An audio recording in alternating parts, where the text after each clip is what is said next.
constant whistling from the HVAC. And it's not a little whistle. It used to just be on the floorboards, now it's everywhere.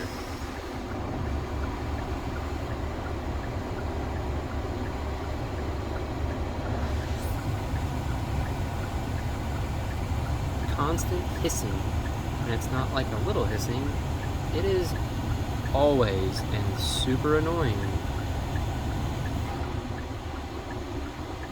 If you're tone deaf, maybe you won't hear it, but it is always this loud, always. If you use anything more than that much AC, or that much fan, it whistles constantly. Whistle, more whistle, hyper whistle. It used to only do it on the floorboard, but now it does it everywhere. 8,500 miles. Dealership has said, oh, we can't get it to do it, even though there's, I have a library of these videos of it always doing it.